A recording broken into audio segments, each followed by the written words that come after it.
মই প্ৰথমে এই চতুৰ্থ সংখ্যক প্ৰতিষ্ঠা দিৱসৰ উপলক্ষে সকলোকে মোৰ শুভেচ্ছা জনাইছোঁ আৰু বিশেষভাৱে মই ধন্যবাদ জনাব বিচাৰিছোঁ যে নৰেন্দ্ৰ মোদী ডাঙৰীয়া আৰু লগতে অসম চৰকাৰৰ মাননীয় বৰ্তমানৰ মুখ্যমন্ত্ৰী ডক্টৰ হিমন্ত বিশ্ব শৰ্মা ডাঙৰীয়া, পূৰ্ব মুখ্যমন্ত্ৰী সৰ্বানন্দ সোণোৱাল ডাঙৰীয়া প্ৰমুখ্যে অসম চৰকাৰ, ভাৰত চৰকাৰ সকলোলৈকে।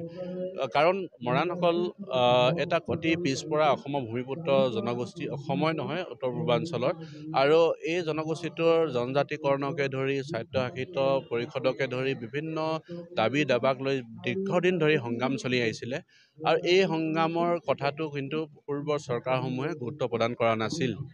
আৰু এই বিষয়টো লৈ ভাৰত চৰকাৰ, অসম চৰকাৰে শেহতীয়াভাৱে 2014 চনত যেতিয়া নৰেন্দ্ৰ মোদীৰ নেতৃত্বত ভাৰত চৰকাৰ গঠন হ'ল আৰু 2016 চনত অসমত সৰ্বানন্দ সোণোৱাল ডাঙৰীয়াৰ নেতৃত্বত চৰকাৰ গঠন হ'ল, তেতিয়াৰ পৰাই এই বিষয়ক লৈ যথেষ্ট চিন্তা চৰ্চা কৰি কেনেধৰণে মৰাণসকলৰ উন্নয়ন কৰিব পাৰি, মৰাণসকলৰ বিকাশ কৰিব পাৰি, তাৰ কাৰণে কাম হৈ আছে আৰু তাৰ কাৰণে ধন্যবাদ জনাইছোঁ।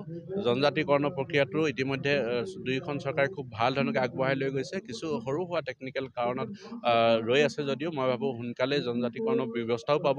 তো গতিকে আজি এই প্ৰতিষ্ঠা দিৱসৰ শুভ মুহূৰ্তটোত মই সেইখিনিও আশা প্ৰকাশ কৰিছোঁ। আৰু লগতে মৰাণ স্বায়ত্তশাসিত পৰিষদৰ এতিয়ালৈকে নিৰ্বাচন হোৱা নাই। নিৰ্বাচনৰ ক্ষেত্ৰতো অসম চৰকাৰে বিশেষকৈ বৰ্তমানৰ মুখ্যমন্ত্ৰী ডাঙৰীয়া, বৰ্তমান বিভাগীয় মন্ত্ৰী পীযুষ হাজৰিকা ডাঙৰীয়া যথেষ্ট ভাল পদক্ষেপ লৈ আছে। আৰু মই ভাবোঁ আমাৰ বিহুৰ যাতে বহাগ বিহুৰ পাছতেই সেইখিনি, কাৰণ এতিয়া পৰীক্ষা চৰীক্ষা চলি আছে, পঞ্চায়ত নিৰ্বাচন আহিব, এটা অনুমান কৰিছোঁ বিহুৰ পাছৰ পৰা যাতে আমাৰ সমষ্টি নিৰ্ধাৰণ, গাঁও নিৰ্ধাৰণ এইবিলাক হৈ যাব আৰু আমি এই বছৰৰ ভিতৰতে নিৰ্বাচনটো পাম বুলি আশা প্ৰকাশ কৰিছোঁ।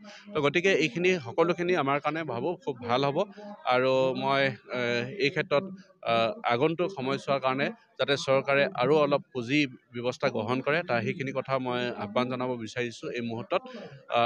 আৰু সকলোকে যাতে আমাক দিহা পৰামৰ্শ দিয়ে, সকলো শ্ৰেণীৰ ৰাইজে একেবাৰে নিম্ন স্তৰৰ মানুহৰ পৰা আমি উচ্চ স্তৰৰ মানুহলৈকে সকলোকে লৈ কাম কৰিবৰ কাৰণে, সকলো জাতি জনগোষ্ঠীক লৈ কাম কৰিবৰ কাৰণে আমি অট'নমাছ কাউন্সিলে সদায় এটা উদাৰ মন লৈ, এটা খোলা মন লৈ কাম কৰিবলৈ চেষ্টা কৰিছোঁ। আৰু সেইখিনি ক্ষেত্ৰত সকলো জাতি জনগোষ্ঠী আমি সমন্বয়ন, সমবিকাশ আৰু সমন্বয় ভাতৃত্ববোধ সকলোবিলাক দিশ চালি জাৰি চাই আমি কাম কৰিম, এই কথাখিনিকে সংকল্প লৈছোঁ।